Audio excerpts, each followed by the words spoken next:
sporty moment. I say sporty because, well, when you hit the gym, it's a sport as well. We now get to a different conversation altogether. It's very, very important, a conversation. Though brief, I am certain that we'll pick lessons out of it. A crucial conversation that is at the heart of schools today. We speak of the tertiary as well as, higher institutions of learning generally. And, if not addressed, then we realize that we have a problem. From that moment of COVID-19, we all say that there's a shadow pandemic that lies in society, and that is on the question of mental health disorder. But even worse is that even before COVID-19, right at the heart of these institutions, the trouble, kept on brewing. Our students are struggling, transitional stages within themselves, nothing much to probably help them in addressing some of these problems that they've been going through. They end up, into depression. They are stressed. Some of them will actually take away their lives. And we ask ourselves, at what point did the society get to this level? And why is it that we're not keen to address some of this? And so as we get to this conversation, this morning, I am delighted to have Dr. Owen Ngumi. Dr. Owen Ngumi is the Dean, School of Education, Arts and Social Sciences, that is at Zetech University. We also have a student of Kenyatta University, that is Belinda Maru. It's an honor to have you. She's such a smiling machine, she's literally smiling every time. It's good to have you. You well? It's nice to meet you. Yes, and she is here to speak on behalf of the students. Perhaps just take us through what it is that they go through. And, sometimes it's not always that you get them having the confidence to speak out. And therefore, having Belinda here is an honor. And Dr. Thank you so much as well for creating time. Thank you very much. Yes, and we are happy that you are representing, say the institution, so to speak. And we're looking at the teaching staff. Very, very important, and more so a man coming into this space. I remember during my times, it was just a simple session of counseling, a counseling department that in most cases you would go to, and you find the doors are closed because, well, in as much as they open, not many students will have the confidence to come and share their experiences or their troubles. And so this morning we get to the conversation of understanding student psychology, and more so on the question of mental health. First of all, what is student psychology, and in relation to mental health, how can we define this? Okay, thank you very much. Now, psychology is simply the study of behavior and mental processes. Yeah. And when we talk about student psychology, then we are narrowing down to the behavior of learners and their mental state. And that takes us to mental health. That health has many aspects, and the mental health means the health of the mind. Yeah. The ability of the mind to be in control, the ability of the mind to lead the individual in the right direction in terms of how they perceive things, in terms of their reaction to circumstances, in terms of their adjustment to the environment, in terms of handling their day-to-day activities. Yes. All right. And how does it differ from student to student? And what are some of the key things that then would bring the differences in how they handle things, their worldview, how they view things? Of course, they would be coming from different societies, but one would want to assume, and as many would say, when they get to the institutions, then they are labeled as one, then they perhaps are trained and are channeled towards thinking as one. So what is this that brings the difference? Okay. Differential psychology studies individual differences. There is no individual who has exactly the same personality as another. Okay. Even identical twins differ in the way they think, in the way they feel, in the way they react to the environment. And therefore, students having come from diverse backgrounds, as you have stated, come with different orientations, different worldviews, different experiences, different exposures, and that makes them behave differently when they come to the institution. They may generally be doing the same thing, which is studying, but they are a mixture of individuals who have different views about things, different perceptions about things. Even the very education that they have, some are motivated to study, others are not, depending on where they have come from. We can account for individual differences from hereditary factors, that is the genetic forces that are from the genes that they inherit from their biological parents. We can also account for differences from learning, what they have learned. And learning is the interaction with the environment, including the home environment, the cultural environment, the school environment where they studied in their primary and secondary schools, and so on and so forth. Okay. Yeah. All right. So, Belinda, we come to you. Perhaps your experience now that you are in school, your first year in, higher institution of learning, from high school, the transition. Are there instances where you have felt like the pressure is a little bit beyond, or not necessarily the pressure, but the excitement? It was quite difficult at first because when you enter into the university, you have to make new friends. Right. You have to get used to the environment first. So it's a little bit difficult. Yeah, and also the mode of study there, nobody's going to follow you around maybe in high school or something. You have to be self-driven. So that is very difficult because you are used to being pushed to study. Yes. And so when you get to school, and I know a majority of us have experienced this, but just to bring the conversation to context, you get into school, Kenyatta University, and I mean you have registered, you have been admitted and all these things, and then you're left alone to swim and to figure out things. Yes. And how was it for you? For me it was very difficult. I remember I got lost a lot of times in the university because where I study it's a very big environment. Yeah. So it's just too much to handle. So you have to call your parents every now and then, telling them this has happened to me today, this has not happened, this is how I'm going on, and they also call you to ask how are you doing, because it's a new environment. Yeah. How unusual did it feel? And are there instances you felt like perhaps the institutions would have handled some of these things better, so that it's even easier for those ones that are now joining in and those ones that are still there to gel and to make the environment much more friendly? Yeah, I feel like when they are admitting new students, they should let them know the school. They should look for a program that will make the students get to know the school properly, to avoid getting lost. When you get lost the first week, the second week you get lost because you have to look for lecture halls on your own. Yeah. All right. Well, Dr. we come to the actual problem. This is in the question of mental health. Came COVID-19, our students were home for a long time. They came back, and the difficulties that they go through are evident. The pressures of life are evident from what it is that they're going through. And today, statistically speaking, just that we have not probably taken note of the numbers, you realize that there are very many cases, high cases of, difficulties with mental health at the level of institutions. We have seen how many of them, have gone to levels of murdering their own, fellow students. We have seen how many of them have committed suicide. We have seen how many of them have done, things that are out of this world. Some have actually decided to go out of school because of the pressures of the same.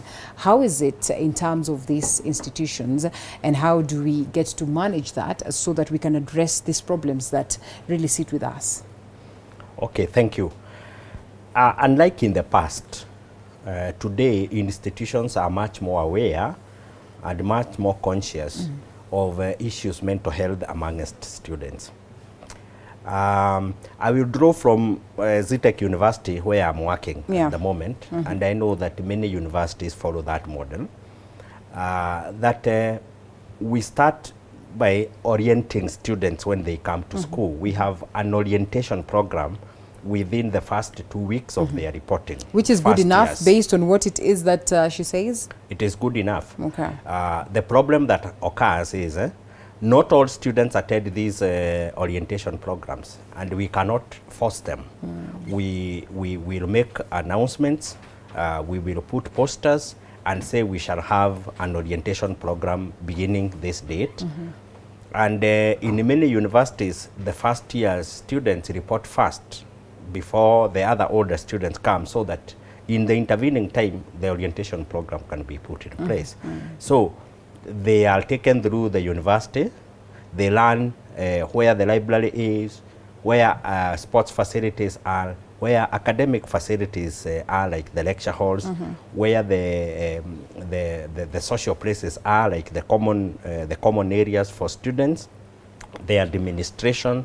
They are taken to their schools and faculties, and they come to meet the deans and the heads and chairs of departments. They meet some of their lecturers there. They are also taken to the Dean of Students office, where they meet the Dean of Students, they meet the student counselors, who are actually the ones who are charged with the responsibility of handling their mental problems when they are in the university. So increasingly these programs are helping students, but only to the extent that students can be able to embrace them and take them seriously. But because of the excitement that she talked about, sometimes students come, and because they are not attracted to coming for the orientation programs, they are probably out learning the city or the town that is nearest to the university. They will not attend the orientation program. But those who do benefit greatly from them. Now, speaking matters COVID-19, yes, COVID-19 brought an awareness about mental health that was not there before. The experiences of students are different. Some universities closed down and students went home. Others, like Zetech University, transitioned students to our online platform, and all students continue to attend classes online. Although a majority of them were attending classes from home, others were attending from the hostels near the university. For those parents who could be able to afford to pay fees, to pay accommodation fee at that point, the experiences were different. Learning online required a lot of discipline. It is not like going to class. The warmth of being together with the rest of the classmates may not have been there, so it called for a lot of seriousness. There were also, of course, the mental health issues that came from COVID-19, and of course now compounding those are now the students' problems, like maybe lack of money for bundles to attend the classes, and of course the classmates probably not being around, so there was some bit of isolation or loneliness in some of them. The worry about what is happening to their friends and relatives back home with the COVID-19. Some parents lost jobs, businesses, and they were just at home. Their younger siblings who were in high school and primary school probably closed, and they were just at home, not doing much. So it was a difficult time for them for the students. And what would be the most notable mental problems that they would be going through? These ones that could be rampant, these ones that could have been occasioned by all these matters that you mentioned. Now, the most rampant problem, mental health problem in our institutions is stress. And the failure to deal with the stress will lead to depression. And failure to deal with the depression might lead to other deeper psychological problems. But I would say that depression and stress are the most rampant. There is also the aspect of anxiety because of things like exams, anxiety arising from some conditions at home, which may not be known to the university, but of course every student knows what is going on in their own home. We also have relationship problems. When you talked about the students who are killing each other, the students who are getting involved in crime and so on, we have aspects of psychosocial problems that are to do with interpersonal relationships amongst the students. Yes. All right. Well, and here you are. You are in school right now. I'm sure by now you have gotten the gist. Do you feel like the school is a safe space for you to first of all, just do your studies in a better way, a good way, for you to have better understanding. And above everything, in some of these problems that you experience, transitional problems, adjustment problems, culture shocks, peer pressure and all these things, do you suppose that that school setup is good enough to address some of this? Yeah, because when you are in school, you're mostly it's a safe space for studies, because where you just have your lecture classes every now and then there's the other part of the when you're not going to classes. That is the most difficult part for most of the students, because there's maybe discrimination against the classes, socioeconomical classes. So it's really difficult for other people to adjust to that. Yes. Okay. Yeah. All right. And Mwalimu, I started by saying that there are notable programs and activities that most of these institutions will conduct. All this in a bid to keep the students busy, to engage them psychologically, to get to, soften their hearts, to understand that this is life and these are the spaces of life and this is how you can maneuver and swim in the event that, things are not going your way. What are some of the notable programs that we could be having at perhaps Zetech in terms of addressing this? Like I started by saying, one of my sister company, Mount Kenya University, they have these sessions in campus. Like for instance, as late as yesterday, they were going mountain climbing in a special way. This to just create awareness on the question of mental health. How is it being handled at Zetech? Okay, thank you. Now at Zetech University, to start with, we have clubs and societies that are for students to pursue certain lines of interest, and also as forums of students to socialize. We also have a lot of sporting activities. And in fact, you might realize that a lot of our students are taking part and winning in competitions, like our basketball team is among the best nationally. We also have international exposure. Students sometimes have international activities with our collaborators. We also have activities that are of academic nature, that also have social orientation in nature, like the academic trips and the inter-university or inter-institutional competitions that are of an academic nature. We also have spiritual activities. In Zetech, we have places of worship for both our Christians and our Muslim students. Yeah.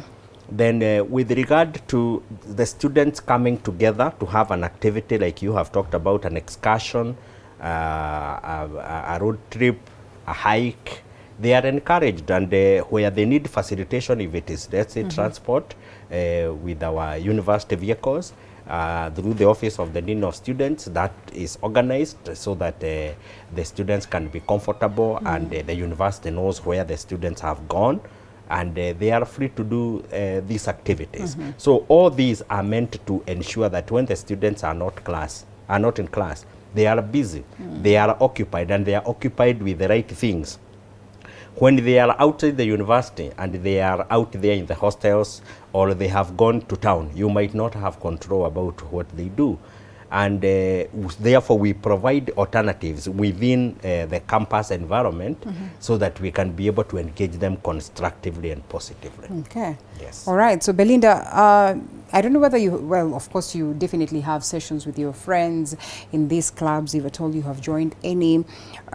Do they feel like the world out there is always open to listen to their troubles? And some of these troubles that, most of the students will go through, and the cases, the scaring cases that have been reported. How often is there that warm, feeling that, they can go out there to the lecturers, they can go out there and seek counseling, services that are readily available within the spaces of campus? Because the rate at which we are having, students taking their lives, the rate at which we're having students, also taking the lives of friends and doing getting into drugs and all that is one thing. Basically, most students don't feel so. Most of us do not open up. even when you are maybe in those friends groups. Yeah. Maybe when you have your friends in those co-curricular activities. It's really difficult for anyone to open up. Yeah. They feel like they shouldn't trust anyone because most of us have trust issues. All right. Now you're feeling like, what if I open up to this person and this happens? So they're like, let me just put this to myself. So that is why you see most of us university students taking drugs to occupy us from thinking of such stressful things. Yeah, it's really hard to open up. Most of us do not open up. Why That do you is think, true. Dr. that students will not open up? And I mean, from a tender age, you find that these kids get into elementary, they get to school, kindergarten, they are always excited about what the teachers say.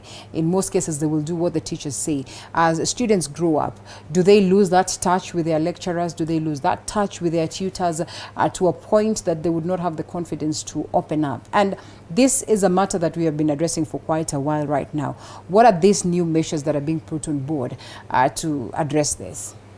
Okay. You realize that the students that we are having at the universities right now are, so to say, in the adolescent stage or in the puberty stage.